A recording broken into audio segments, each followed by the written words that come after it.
මදු උඹ අද අපේ ගෙදර ඉන්න එනවා නේද? මං ඊයේත් උඹලා ගෙදර හිටියානේ. ඒ හින්දා අද පුළුවන් නම් වරෙන්. හරි මං එන්නම්. උඹලා අම්මට කියලා සුපිරි කෑමක් හදලා තියපන් ඈ. උඹ දන්නවනේ මදු. උඹ අපේ ගෙදර ආවා කියන්නේ උඹලට රජ සැප තමා. ඒක නම් මම දන්නවනේ බා.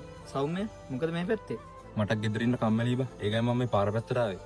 ගෙදර ඉන්න නම් කම්මැලි තමයි බා. මම අද යනවා මලාලා ගෙවල් පැත්තේ. උඹත් එනවද යන්න? අඩු සිරාවට මාත් එන්නම් එන යන්න. අපෝ පිස්සුද බං මදු උඹට? මේ වගේ හිඟන්නේ අපේ ගෙදර එක්කන් යන්න. ඒ බම් මලා උඹ එහෙම කියන්නේ. උඹලට වගේ සල්ලි නැතිඳ එහෙම මට කතා කරන්නේ.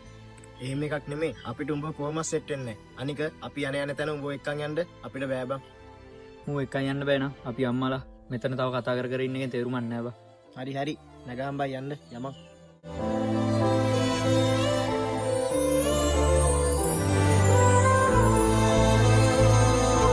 ආදි කොහෙද බම් මේ යන්නේ? පාර පැත්තට ආව බා. මොකද මේ පාරට වෙලා කරන්නේ? මොකක් හරි අවුලක්ද? කටින්න යාළුවෝ වෙනස් වෙනවා බා. ඒ හින්දා මම පට්ටව මට ගෙදර යන්න දෙන්නෙත් නෑ බා. යාළුවෝ නෙමෙයි බා. හැමදේම වෙනස් වෙනවා. ඉතින් ඒකටයි ඔච්චර අවුල් ගන්නෙ. හරි දැන් මට කියපන්කෝ. කවුද වෙනස් වුනේ? මොකද්ද දැන් උනේ? මදුවේ මලාලා ගෙදර සෙට් වෙනවා බං ගේම් ගහන්න. උම්මාව කපලා ගියා බා. ඒක එච්චර හිතන්න එපා බා. උන් මලාලා ගෙදර සෙට් වෙන්න නැත්තේ මලාට එම සුපිරි account තියෙනවානේ. ඒවෙන් සෙල්ලම් කරන්න වෙන්නේ නැති බා. බෝ දාලා යන්න නැත්තේ උඹට හොඳ account එකක් නැති හින්දා. දැන් සල්ලි තියෙන යාළුවන්ගේ වෙනස්කම් බැලුවා ඇති නේද? ඔබත් ගන්නවා සුපිරි account එකක්. මම දන්න තැනක් තියෙනවා. ඔබට සෙට් කරලා දෙන්න. ඔයත් Free Fire සෙල්ලම් කරන කෙනෙක්ද? ඔයත් එව්වේ සුපිරි Free Fire account එකක් ගන්න තැනක්ද? හැබැයි හරියට ගන්නවා නම් විශ්වාසවන්ත තැනකින් ගන්න ඕනේ.